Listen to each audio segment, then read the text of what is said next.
Morning my dear student, स्वागत है आप सभी का मेरा यूट्यूब चैनल पर। मेरे प्यारे बच्चों और दोस्तों, आज का इस वीडियो में हम बात करेंगे जैक द्वारा जारी की गई मैथ का मॉडल क्वेश्चन सेट 4 का महत्वपूर्ण समस्या और उसके समाधान के बारे में। इसलिए वीडियो में अंत तक बने रहिएगा। वीडियो पसंद आने पर एक लाइक जरूर कर दीजिएगा और चैनल पर अगर पहली बार आए हैं और आपको लगे कि इस चैनल को सब्सक्राइब करना चाहिए तो चैनल को सब्सक्राइब जरूर कर लीजिएगा। चलते हैं और देखते हैं समस्या क्या है। वीडियो को हम लोग शुरू करते हैं। तो देखिए, ये सेट 4 है जो जैक ने सेकेंड टर्म एग्जाम 2021-22 के लिए बोर्ड परीक्षार्थियों के लिए जो जारी किया है। इससे पूर्व 3 सेट का मैंने हल बतला चुका है ऑलरेडी, और ये 4 का हमने 5 नंबर तक का सवाल का हल बतला दिए है। ये 6ठा नंबर का प्रश्न है। देखिए प्रश्न क्या है।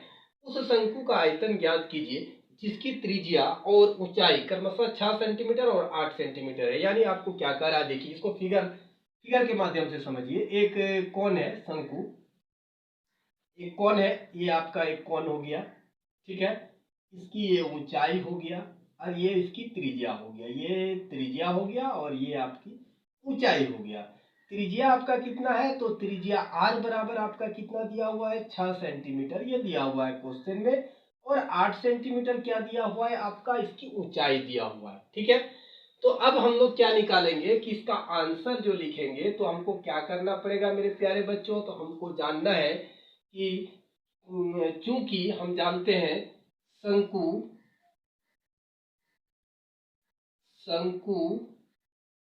का आयतन, शंकु का आयतन के बारे में हम लोग जानते हैं कि बेलन का आयतन का 1/3 होता है πr²h। यानी शंकु का आयतन जो होता है, बेलन का आयतन हम लोग जानते हैं πr²h होता है। उसका तीसरा हिस्सा होता है, यानी समान ऊंचाई वाला अगर 3 ठो शंकु ले लें और उससे अगर एक बेलन उसी ऊंचाई का हो तो दोनों का आयतन हमारा बराबर होगा। अगर आपको नहीं पता, अगर आप नहीं मानते हैं तो आप क्या कीजिएगा, एक बेलन आकार पात्र लीजिएगा जो खोखला होगा और 3 समान उसी बेलन की समान ऊंचाई का आप क्या कीजिएगा, खोखला शंकु ले लीजिएगा उसी त्रिज्या का भी, ठीक है। शंकु में आप तीनों में पानी या बालू भर लीजिएगा और तीनों का पानी अगर आप बेलन में भर दीजिएगा, बेलन पूरा पर लबालब भर जाएगा। इससे ये आपको पता लग जाएगा कि आपका जो शंकु का आयतन होता है वो बेलन का तीसरा हिस्सा क्यों होता है। तो इसका वीडियो ऑलरेडी मैंने बना रखा है, आपको डिस्क्रिप्शन पर लिंक मिलेगा, आप उन्हें क्लिक करके उसको देख सकते हैं कि शंकु का आयतन 1/3 πr² क्यों होता है। तो उस पर अभी हम लोग बात नहीं करेंगे, बल्कि अब इससे हम लोग समस्या का समाधान करेंगे। 1/3 हो गया, पाई के बारे में कुछ नहीं कहा गया है तो 22/7 रख देना है। और r का वैल्यू यहाँ पर 6 है तो 2 बार 6 लिख दिया और h का वैल्यू 8 है। 1 सेंटीमीटर इसका, 1 सेंटीमीटर इसका, 1 सेंटीमीटर इसका, सबको गुना करेंगे तो 3 सेंटीमीटर एक साथ हमने लिख दिया। इसको 3 दूनी 6 से हम लोग काट दिए। 22 दूनी 44 यहाँ पर लिखिए और 8 चौक 48 यहाँ पर लिखिए और ये दोनों को मल्टीप्लाई कर दिए। 8 चौके 32, 8 चौके 32 और 3 35 हो गया। 4 चौक 16 हो गया, 4 चौक 16 और 1 17 हो गया, यानी 2 6 5 11 7 3 10 और 1 11, यानी कि ये हमारा मल्टीप्लिकेशन किए तो हमारा 21/12/7 सेंटीमीटर क्यूब हमारा आ गया। इसको 7 से डिवीजन करना है तो 7 तिया हमारा कितना हो गया, 21 हो गया। और उसके बाद 1 आया, नहीं चला तो 0 से दे देंगे तो फिर 2 उतर गया, 7 एकम 7 हो गया, 7 5 12, यानी कि 5 बचा, दशमलव देंगे, 0 7 7 49 हो गया। और फिर कितना आ गया 1, फिर एक 0 हो जाएगा, 7 एकम 7, यानी इसको डिवीजन किए तो 301.71 सेंटीमीटर क्यूब ये हमको क्या आ गया, ये हमारा शंकु का आयतन आ गया। जो शंकु हमारा दिया हुआ था वो शंकु का आयतन हो गया। तो दिस इम्प्लाई दैट, हम लोग इसको लिखेंगे शंकु का आयतन, शंकु का आयतन बराबर 301.71 सेंटीमीटर क्यूब।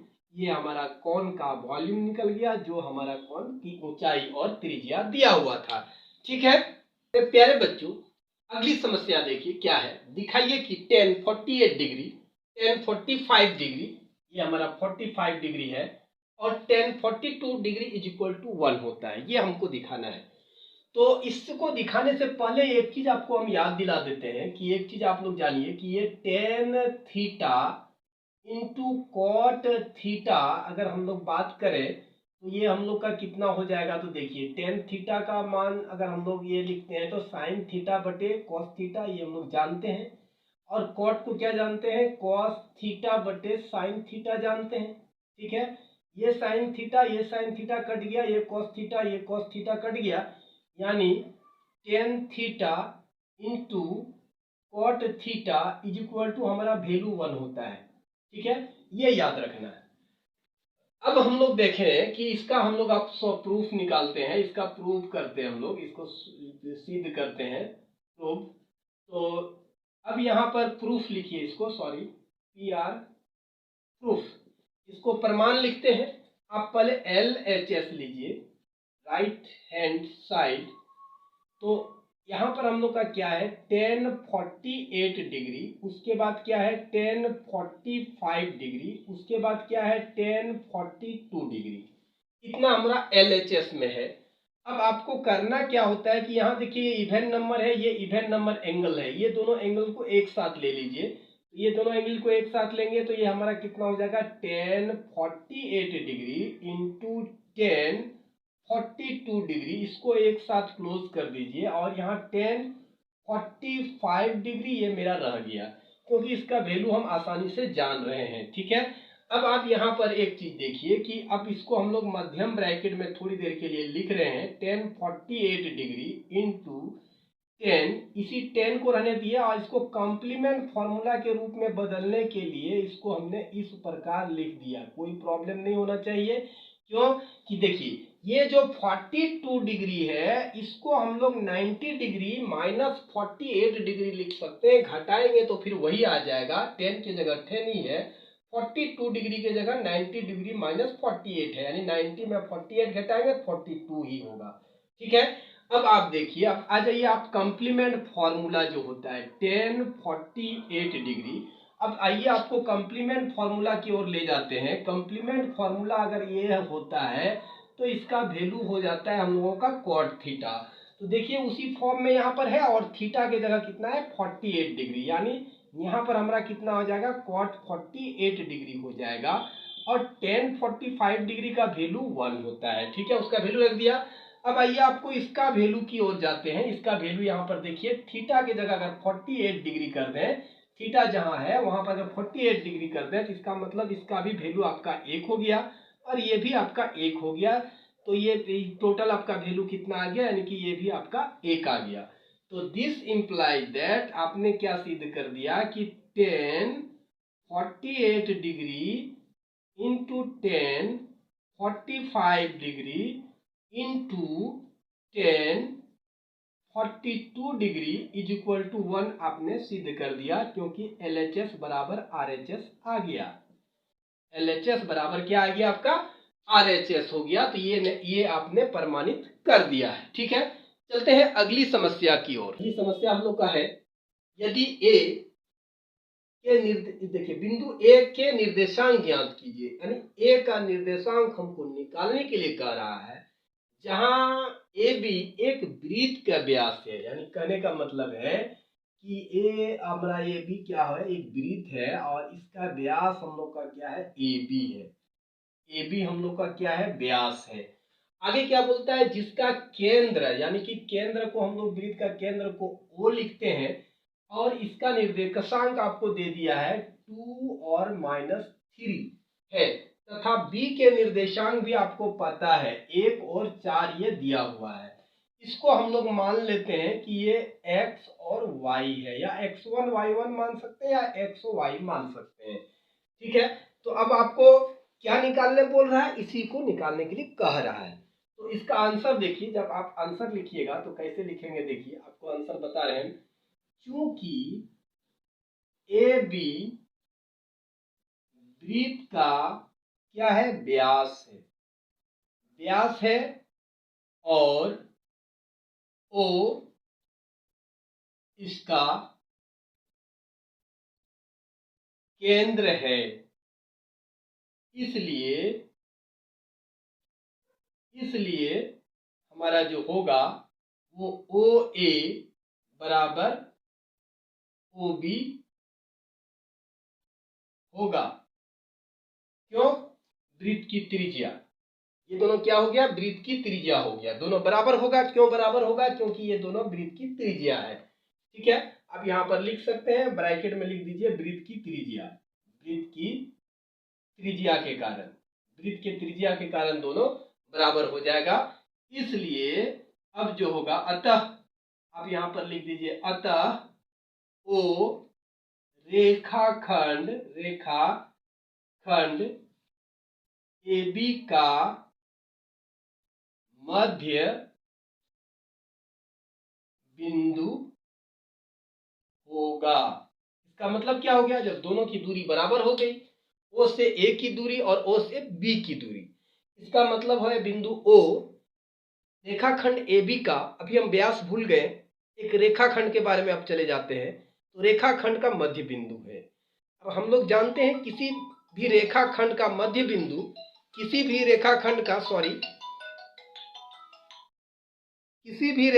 का मध्य बिंदु जो है उसका, किसी भी रेखाखंड का मध्य बिंदु को भुज और कोटि निकालने के लिए हमारा एक फॉर्मूला होता है। क्या होता है, देखिए कॉल आने के चलते थोड़ा डिस्टर्ब हो गया, इसके लिए हम क्षमा प्रार्थी हैं। तो देखिए ये जो मध्य बिंदु का भुज है, तो इसका भुज को निकाला कैसे जाता है, तो देखिए दोनों रेखाखंड का एंड का जो अंत का जो भुज होगा, वो दोनों को जोड़ देने से और उसको 2 से भाग करने से हमको मध्य बिंदु का भुज प्राप्त होता है। ये एक तरह से विभाजन सेक्शन फॉर्मूला से ये सूत्र आता है। आप वीडियो देख सकते हैं, इसका भी ऑलरेडी मैंने वीडियो बना दिया है कि इसका जो भुज निकालेंगे, ये दोनों का भुज को जोड़ करके 2 से भाग देने के बाद बराबर होगा। इसका जो कोटि होगा, ये दोनों के कोटियों को जोड़ देने के बाद 2 से भाग देने के बाद बराबर होगा। ठीक है, तो चलिए उसी का हम लोग प्रयोग करते हैं। अब हम लोग क्या लेते हैं, ये जो 2 है, ये आपका जो 2 है वो किसके बराबर हो गया, देखिए इसका भुज जोड़ B का भुज बटा 2, और कोटि के बारे में जाएंगे तो इसका कोटि -3 है। ये दोनों का कोटियों को जोड़िए, y + 4, इसको 2 से डिवाइड कर देना है। इसके नीचे 1, इसके भी नीचे 1 लिख देंगे। ठीक है, कोई दिक्कत नहीं होना चाहिए। अब इसका क्रॉस मल्टीप्लिकेशन इसका भी कर दीजिए और इसका भी कर दीजिए। ठीक है, ओके। तो यहाँ पर हम कर रहे हैं, तो यहाँ पर सबसे पहले हमको 2 दूनी 4 हो गया = x + 1 हो गया, और यहाँ पर -6 = y + 4 हो गया। ओके, दिस इम्प्लाइज दैट, पहले इसको लिखते हैं, x + 1 = 4 और y + 4 = -6। ओके, नेक्स्ट हम लोग चलते हैं आगे। देखिए, दिस इम्प्लाइज दैट x = 4 - 1 और y = -6 - 4. This implies that x = 3 and y = -10. Therefore, इसलिए बिंदु A का निर्देशांक, बिंदु A पहले हम लोग ये माने हैं x y का निर्देशांक A क्या होगा, x का मान हम लोगों ने निकाला 3 और y हम लोगों का कितना आ गया, -10। तो ये हमारा आंसर आ गया जो प्रश्न में कहा था कि बिंदु A का निर्देशांक ज्ञात कीजिए। बिंदु A का निर्देशांक ज्ञात कीजिए, जहां AB एक वृत्त का व्यास होगा, O उसका केंद्र होगा। इसका निर्देशांक मालूम था, इसका निर्देशांक मालूम था, इसको हमको ज्ञात करना था। ये x y हमने माना था, इसको हमने माना था। ठीक है, तो हम लोग इस प्रकार से इस समस्या को बहुत ही आसानी से हल करके झारखंड बोर्ड परीक्षा में 3 अंक हासिल कर सकते हैं। तो मेरे प्यारे बच्चों और दोस्तों, मुझे उम्मीद ही नहीं बल्कि पूरा विश्वास है आप लोगों को वीडियो पसंद जरूर आया होगा। वीडियो अगर पसंद आ गया हो मेरे प्यारे भाई, तो वीडियो को जल्दी से लाइक कर दें, और चैनल में अगर आप पहली बार आए हैं और चैनल को सब्सक्राइब नहीं किए, जल्दी से चैनल को कीजिए सब्सक्राइब। हमें दीजिए इजाजत, फिर मिलेंगे अगले वीडियो में। तब तक के लिए आप सभी को धन्यवाद। जय हिंद।